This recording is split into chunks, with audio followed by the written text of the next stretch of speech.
Well, hello, and welcome to the We Are Two Cities video podcast. You can hear this in audio form over at anchor.fm/We Are Two Cities, and we're working on getting it to all the different platforms out there.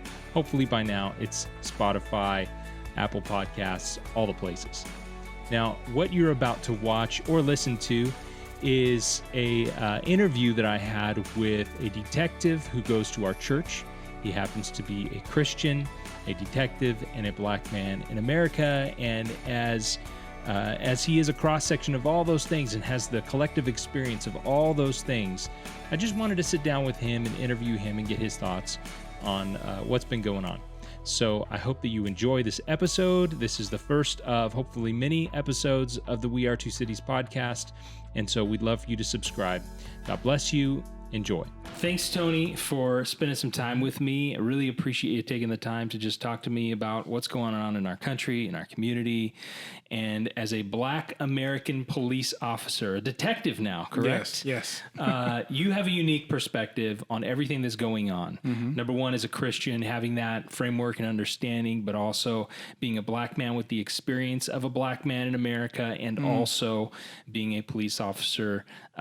Man, what a cross-section of experience for you to speak from, and I really appreciate you taking some time with me today. So why don't we start with this? Just tell me a little bit about the context of your life. Okay, well, for me, I was born and raised in San Diego, and then after high school, I was in the Marine Corps, where I served 8 years. And then I end up moving to the Central Valley, and after doing some other jobs and so forth, I finally settled on law enforcement. And I started out being a dispatcher, 911 dispatcher for about 3 years. And then finally I end up making the change over to a police officer. And I've been an officer going on 15 years now. And it's been such a blessing in that. I mean, it was never something that I had thought for my life, but sometimes I sit and marvel at how the Lord led me into this occupation, and what a blessing it's been for me, and how I've been able to be a blessing in the lives of others.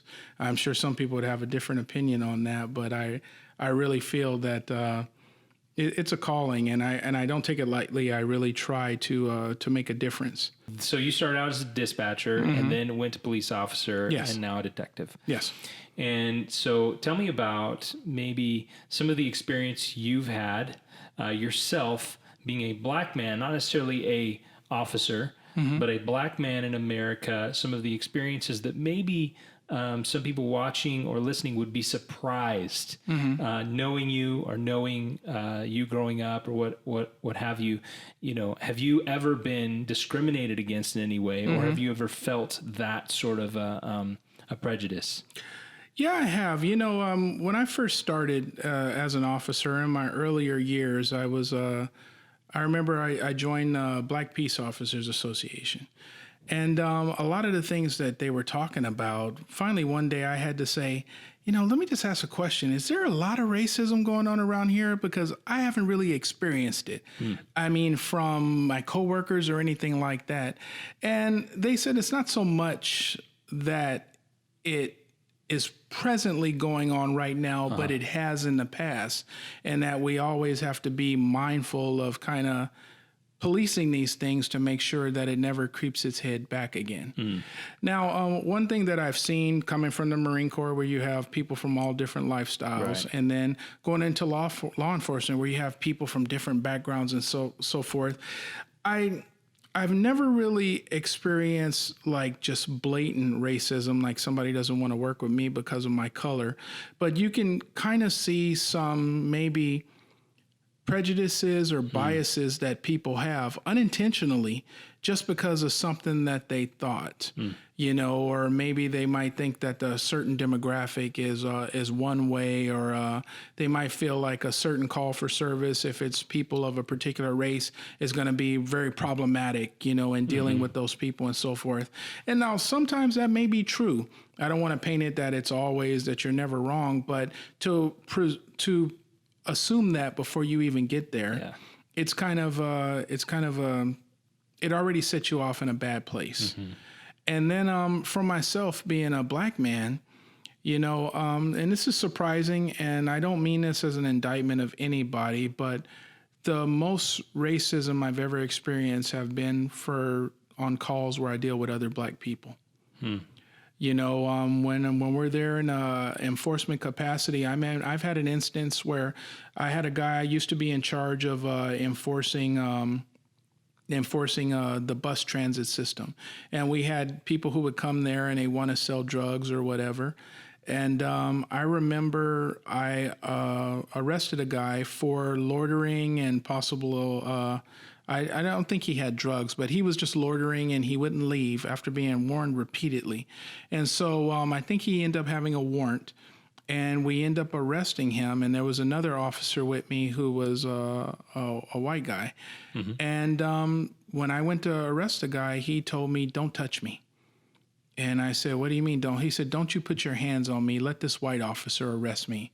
And I said, "Well, are you serious?" He said, "Yeah, I'd rather him touch me. You're nobody. You're black just like me." Huh. And I was floored. I was floored by him saying that. And just to see that, I wouldn't even believe it. But right. but that was his perspective at that particular time. And like I said, I've dealt with some instances where maybe dealing with people in the black community, not everybody, the majority of people are very respectful and they're very supportive of me. But I've dealt with other people who feel like I'm a traitor. I'm a traitor. And so then my question is, do you want all of the police to be white people? Right. Is that what it is? And no black officers? I said, I understand that maybe you have been treated unfairly, but the one thing I can guarantee you is that's not going to happen with me. Right.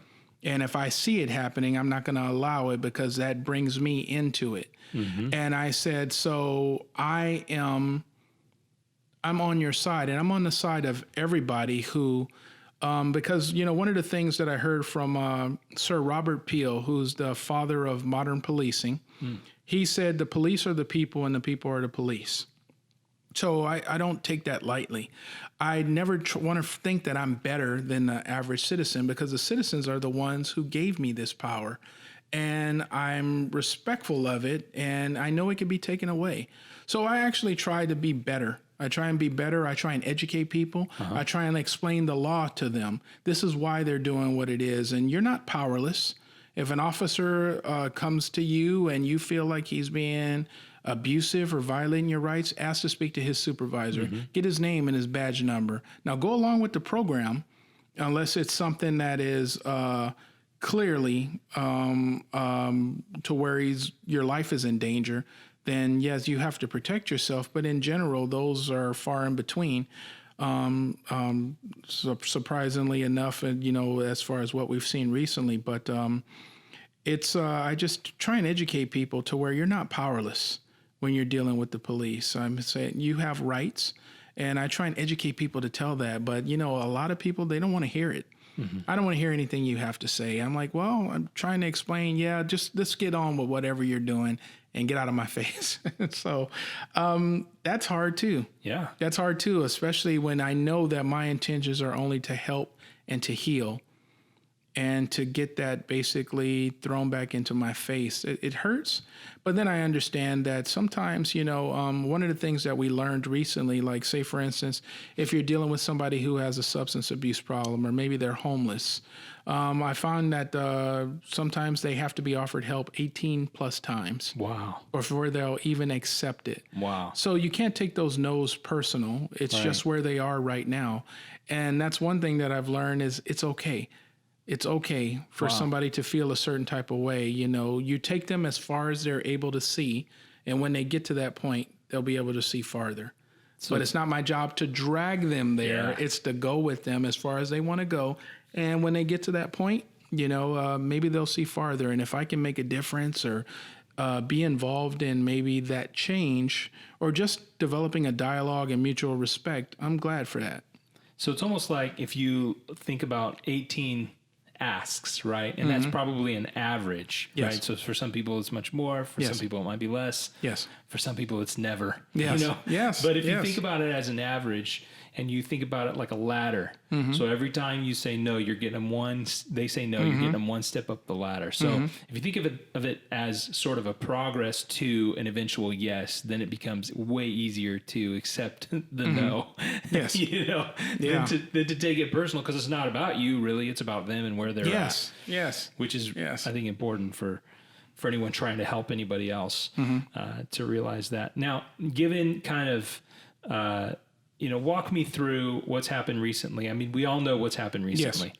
Yes. Okay. Terrible treatment of an individual that resulted in their death. And an uproar and outcry from community about that instance, but also just something that's been building up over time, because from time to time, these things come out in the media, these situations arise, we see a video, and I don't know that it's happening more than it used to. I just think it's documented more because there's cameras everywhere now and all that stuff. It may actually be less if you looked at the numbers, if you really knew the truth of all of it. But the fact is, now it's in front of us and we can't ignore it. It's in front of us.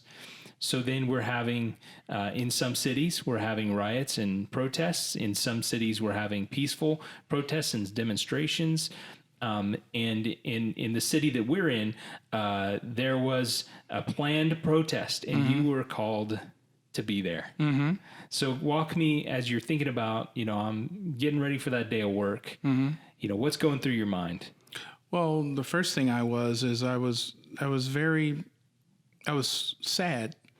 I was sad at the fact that I know the circumstances that brought us to that incident, to where we're having the thing that the people are protesting in the first place is that a black man was basically robbed of his humanity, and he lost his life as a result of callous disregard and negligence is the best way that I can phrase it. And I was sad that we were going to have to be there. I was also sad that for somebody who spent the majority of his career, if not all of my career, working towards building trust and support from the community, and then to have it undermined. I was very sad about that. I was troubled. And then I'm hearing about police officers being shot and killed, and for people feeling like they have no other recourse but to resort to violence. And then knowing that I'm going out to a protest where that's a very real possibility that things could go bad. It was scary. It was scary. We're not above being afraid as a police officer. We act despite of being afraid. And so I woke up that morning and, I was thinking, the thing that helped me get through the night before was, I was listening to one of the Christian songs that I really love again. And it talked about focusing my eyes on God.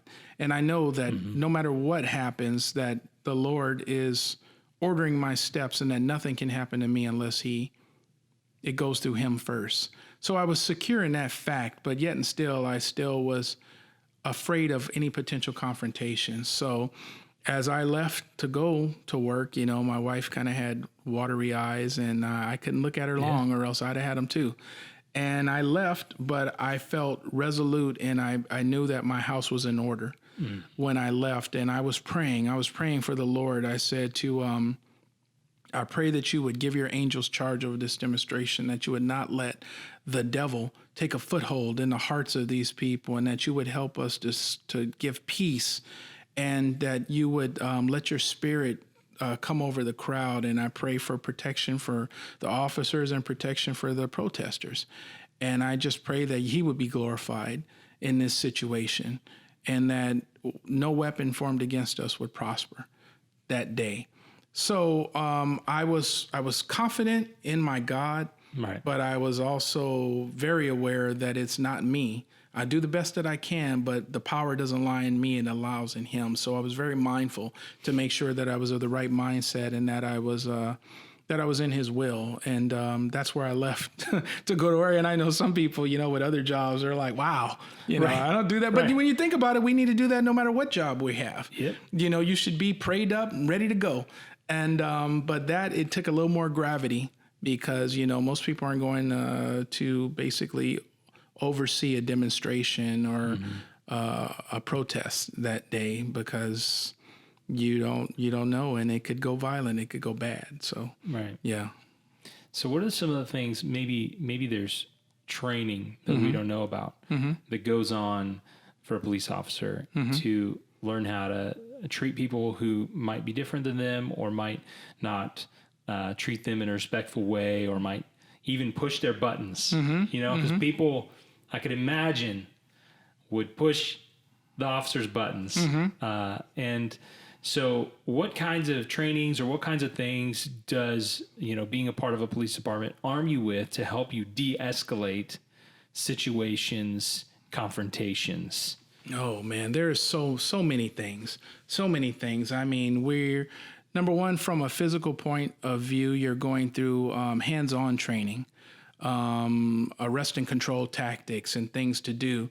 One of the things that they focus on is the safety of the people that we're dealing with, as well as our own safety and being in accordance with the law. Right. In additional to that, you learn tactical communications. You learn how to communicate with people, how to let somebody know what to do and when to do it, but you want to do it in a safe manner, and you want to do it in a way to where they can understand. If you're dealing with a call where you have multiple people and you're all giving commands, that could be chaotic. Yeah. So one person needs to be voice, and then the rest of the people, they'll back that one person up. So you need to establish that. And then you also get a lot of cultural diversity training.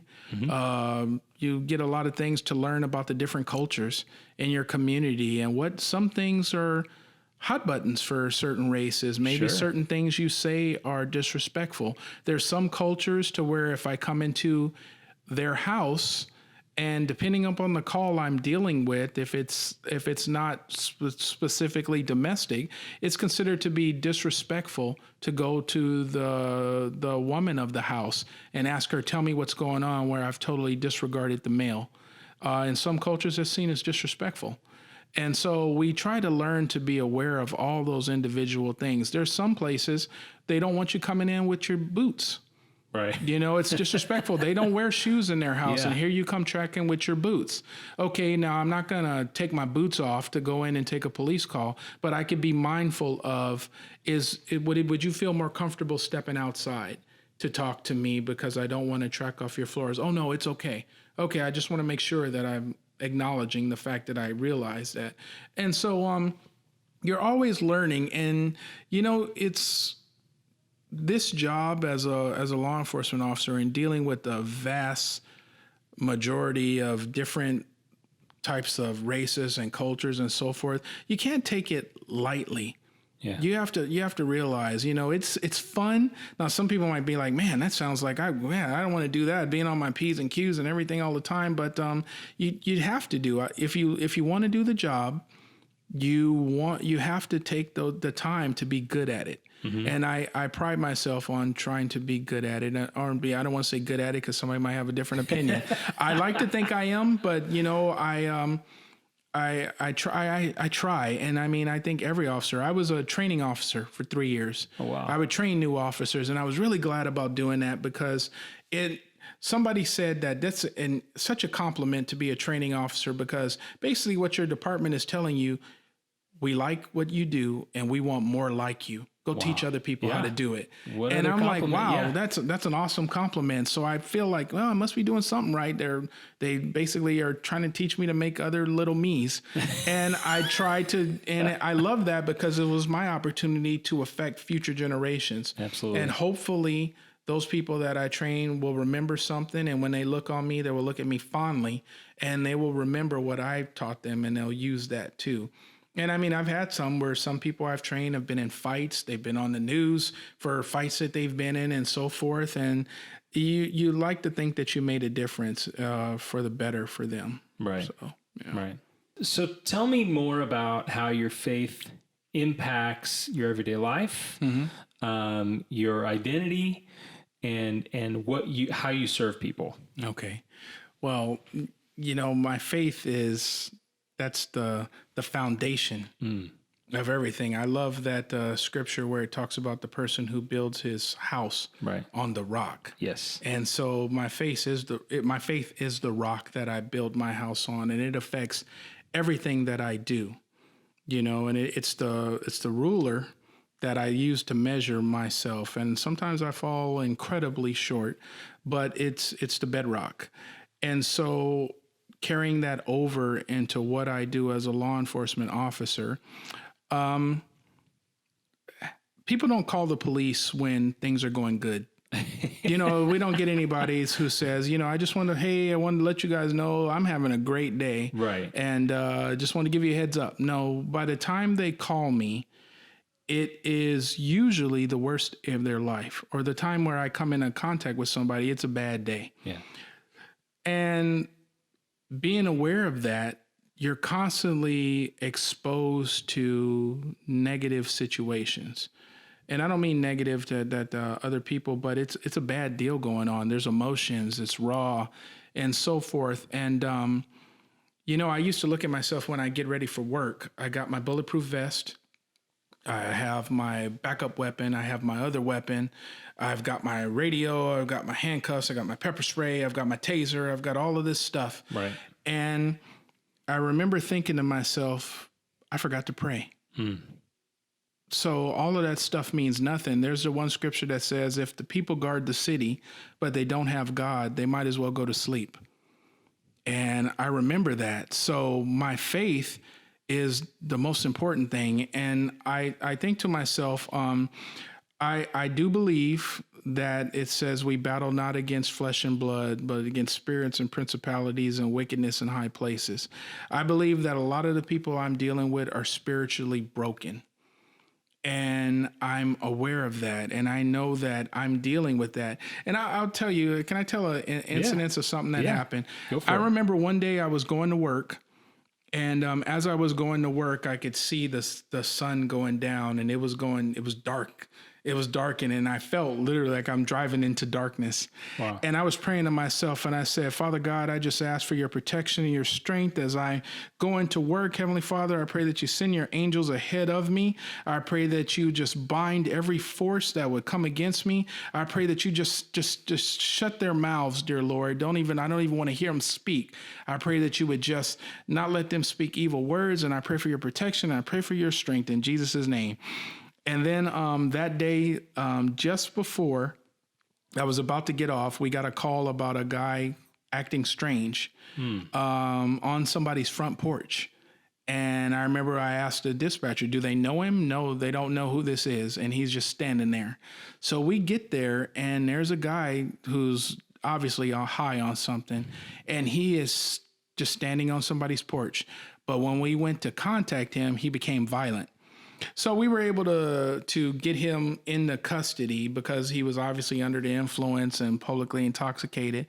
And we're going to book him into the jail. He didn't require medical treatment, but he was going to go booked into to the jail. And when we got to the jail, he just started speaking some of the most vile and crazy things that you would ever, like somebody possessed. And one by one, everybody in the jail, he started going into them. Now, if I remind you, when I prayed before I went, I said, Lord, I want you to bind their mouths. I don't even want to hear them speak. And one of the officers, I don't know why, maybe he felt I wasn't getting enough love. He noticed that the guy wasn't saying anything about me. And he said, what about this guy? How come you're not saying anything about him? And he looks at me and he put his head down and he said, I'm not going to say anything about him. And I was just like, wow, thank you, Jesus. And I thought to myself, and then you got to be careful because I do believe that was an answer to my prayer. And it's not that whatever spirit or force is leading him is afraid of me. They're afraid of my appointment, what I have to do and the spirit that's in me. So you never want to be boastful or anything like that. And that was one incident to where I was telling people about it. And I've had others to where, I remember I had a guy who was driving and we got a report that he was following a lady back and forth in the neighborhood. And she says, this guy is stalking me. And so I'm sitting there at an intersection and I see him drive by. And so then I said, if he comes back again, I'm going to pull him over. And here, sure enough, he comes back. So now I'm doing an investigative stop for this. I had this allegation of him stalking, and I get behind him. And in addition to that, he has expired tags on his plate. So I'm like, okay. So I pull him over, and come to find out, he has a $50,000 warrant for terrorist threats. Wow. I think it was domestic violence related. So I took him into custody, and I noticed in the back seat of his car, he has a Bible. So once he's in custody, he's in the back of my car. I asked him, I said, "Are you a Christian?" And he goes, "Yes, I am. And you must be too, or else you wouldn't be asking me." So I told him, I said, "I am, man." And then I said, "What's going on?" And immediately he breaks into tears and he goes, "I've been trying to get it right. I've been trying to get it right. I've been praying to God to do something." And I said, "Brother," I said, you should be happy. I said, because out of all the officers in my department, you got me. And I said, I pray for opportunities like this. And I said, this is an opportunity for you to start fresh. You had this warrant out there. I know you've been ducking and dodging, but now you have an opportunity to start clean. We'll get this taken care of. And this is God giving you a new opportunity. And I said, I'll be praying for you and everything. And when he left and to go into custody, when I took him to the jail and he was no longer with me, he thanked me before he went. Wow. And again, those are the opportunities that I look for. I mean, I've had others where I had someone who was, her son was in custody and he died.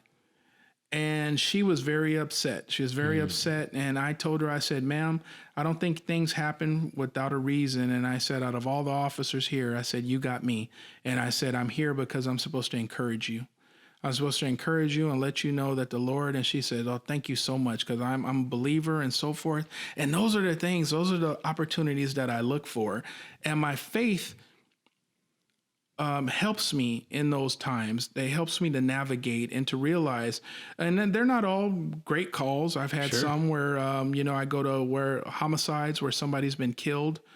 I go to other ones where maybe there's a young child. I've been to one where a 2-year-old child, we're making plans to go eat dinner, go have lunch. And within 10 minutes, I'm doing CPR on a 2-year-old who's not breathing, and he didn't recover.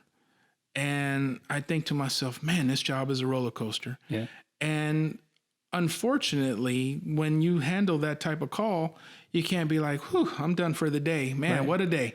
Right. It's like, okay, or when you're done here, because there's another emergency call on your area that you need to respond to. Right. And you go right to that one, and they don't have any idea what you just dealt with. And it's not my job to let them know that, because they require a professional too. And although they may be sympathetic, it's like, I was just beat by my husband and I expect you to do your job here. So it's you really have to compartmentalize. And that's why you have to have such a strong spiritual foundation. When you become an officer, they ask you, how do you deal with stress? Some people, I work out. Some people, I read. Some people say it's my faith that gets me through it. I'm part of a good church, and you have to have something. My faith, to me, has eternal security for me. And, so it's huge for me. So I try and use it and bring it into everything that I do. And as I deal with other people, if I can help other people see God in me, maybe it'll help to bring them closer to God, So I don't browbeat people with my faith, because there's been cases where people complain about that too. You see some people say, "Hey, that officer he was disrespectful to my faith. I don't believe like he does, and he was proselytizing to me." So, only when people ask me Or they'll tell you, somebody say, I can't. I try and make conversation, because number one, making conversation helps people to see that I'm a human being too. And I'm acknowledging that you are one too. Hey man, what's going on? What's going on? Right. Well, man, you cops don't care about anybody or anything. I said, you're wrong. That's where you're wrong. I wouldn't ask you if I didn't care. Some people, they won't speak because they hate me because I'm taking them to jail. But then there's other people, man, I just don't know. And I love it when they see that, maybe this guy does care. And they start giving me a little bit of their story. And I say, you know what I would do? And I try and give them some hope. And basically, and point them in the directions to resources that we have in the community that would be able. I remember I had a guy, he was homeless and he was hanging out at my bus stop over and over. And that's a violation of the law. And finally, he explained to me, I have cancer. They won't let me stay at the local shelter because they can't care for my needs.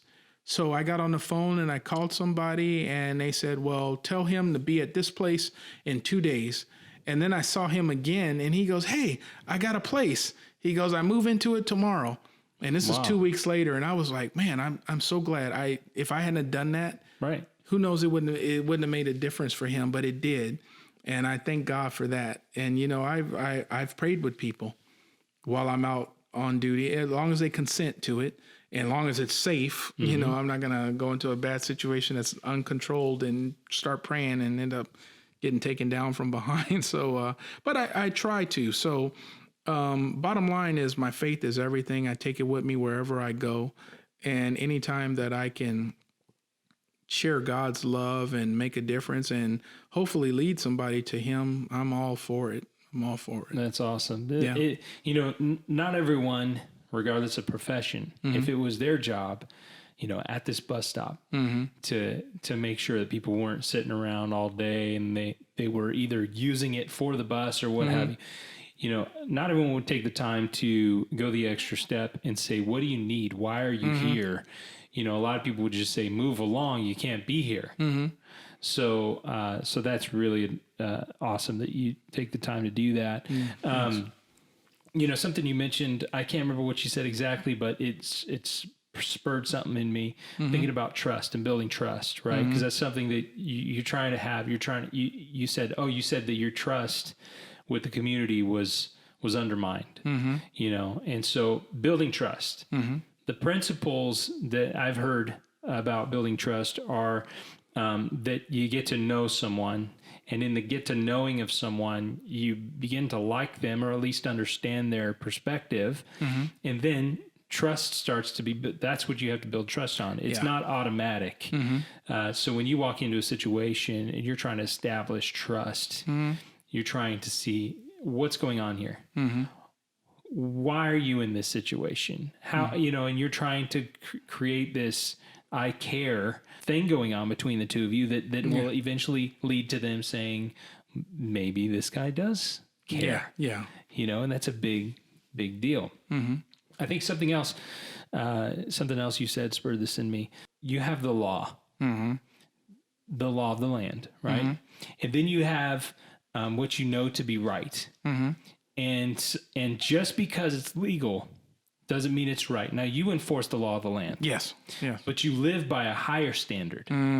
So you don't just do the minimum for the law of the land. You live by a higher standard, which is to love your neighbor, love God, love others like you love yourself. The law of Christ is to love others. Yes. So you live by this higher law. So that even makes it, your ethics as a Christian police officer, in theory, are higher than if you were only a police officer. Yes. And so that makes a unique situation as well. And I think some people get this confused. They think that if it's legal, it's fine and it's good. And we have a higher calling than that. Yes. And so we as Christians, we have to see the law. Okay, the law allows me to go this far. But what's the kind and loving thing that I should be doing right now? What would honor Christ more? So I think as Christians, we should be asking that more than, is it legal? We should be asking, is this the kind and loving thing to do to my neighbor or for my neighbor, not just will I get in trouble over this? Yes. Yeah. Yeah, That's true. That's true. We have a lot of latitude with most things. You have what's called the letter of the law and the spirit of the law. That's right. A law is like the law might say, well, you can't, don't loiter and hang out at this park. Now, I can get there and they're loitering and let me give you a citation and then send you on your way. Or you could think to yourself, okay, well, maybe I could talk to them. Hey, why are you loitering? Why are you here? Just like I did with the guy at the bus stop. Right. Now don't get me wrong. I didn't do that with everybody. Sometimes I don't have time to do it. Sometimes it's after the 100th time with this guy and I've tried to create a dialogue and I'm not getting it. Then it's like, okay, now enforcement is what needs to happen because I've warned you and you keep doing it. And other people are watching. Right. If they see he gets away with it, then they'll not listen either because you don't do anything to him. So, but if I can try to understand what's going on, then I try and use that opportunity. That's when that person understands like, wow, he could have took me to jail. And sometimes I'll let people like, I could do that, but I don't want to do that.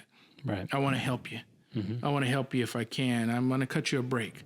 And some people that kind of garners trust with people to where they know, wow, that was cool. He's cool. And I've had people tell me, man, you're cooler than most cops that I deal with, man, because some guys are real jerks.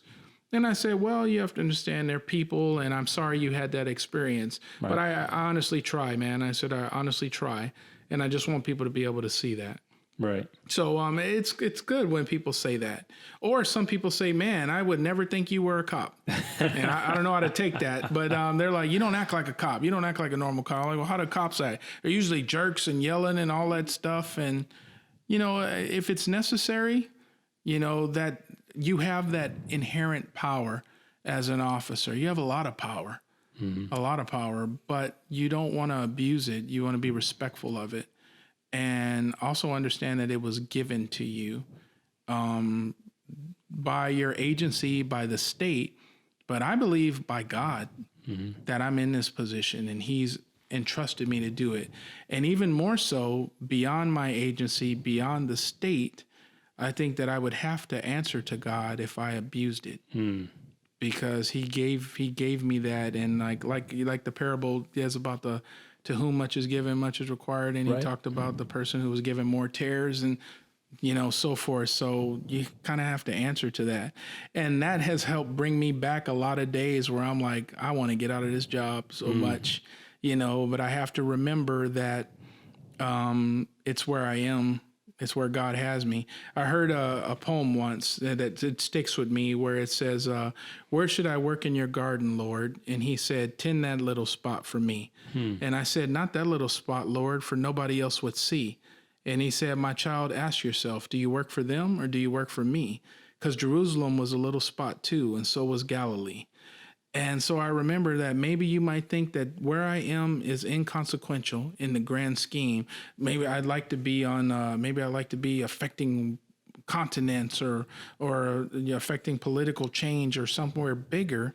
But you can make such a difference by one person who you made a difference where. I often remember Mordecai Ham, who led a revival one night and somebody accepted the Lord, and that man turned out to be Billy Graham and affected millions. And just because of that one man being faithful to what he did. Wow. So you never know what God is going to do. You never know what he's got to do. So I try and remember that when you feel like what I'm doing has no purpose, you just have to remember you never know what God's going to do. And coming after what we just dealt with the pandemic and everything like that, or what we're still dealing with, you never know what a difference that your attitude or what you're faithful to is going to make, or what God's going to use it.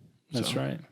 That's a great perspective, because I think that really speaks to that idea that we know we're not God, and all of everything doesn't hang on our shoulders. Yes. Right. So there's a lot of freedom in that when you can kind of just say, okay, God, what am I here to do? And let me relax into that.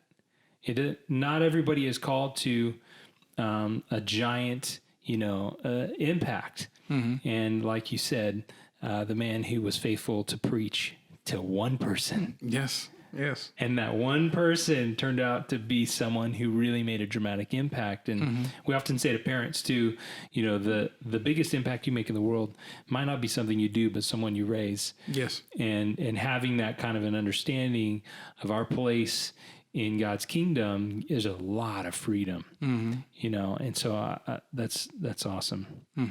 Well, Tony, thank you so much for hanging out with me. Is there anything else you'd like to say?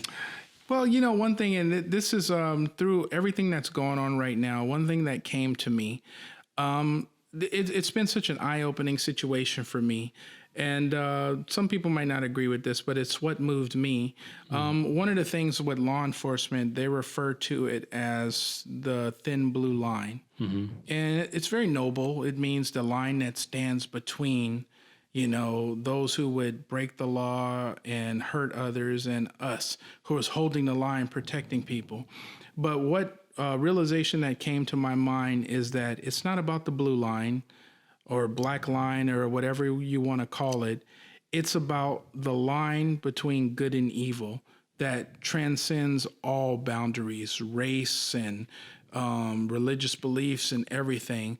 And we're all on one of the sides of that line. Either we stand for good or we stand for evil. And those, our actions every day, our words, they all basically define where we are. They reveal it. And when you think of your actions and your words having that type of gravity, you think a little bit more before you act.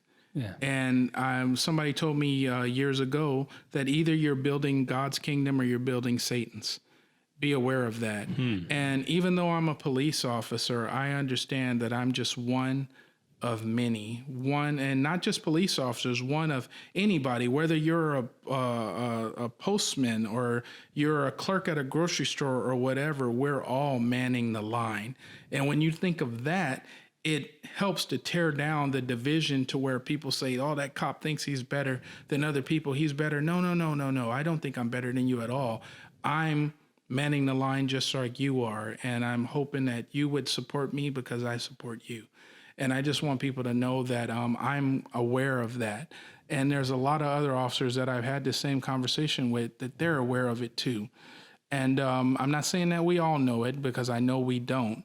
But I just want people to know that we're out there, right? And we're trying to make a difference. And I thank you, whoever you are, listening to this for the difference that you make, and I'm aware of it. And you know, I know that together and with the help of God, that we will make a difference, and that God will be glorified by it. So thank you. That's right. Yeah. Awesome. Well, I really appreciate you taking the time. Let me come into your home and talk to you. Yeah. And I know you worked, you came home and you changed and you received me into your home. So I thank you for the hospitality, and we're just so grateful for what you and your family do in our community to serve, protect, love people, point people to Jesus when it's appropriate and you can, and encourage people to receive help or, you know, take a step towards getting their life together. Yes. A lot of times when you experience that. So thank you again. Really appreciate you. Thank you. And thanks for watching, guys. All right. Well, I hope that was helpful to you and that it offers you another perspective of how to see the world and the things around you. I pray that we can have mutual understanding and respect for all people. God bless you, and we'll see you next time.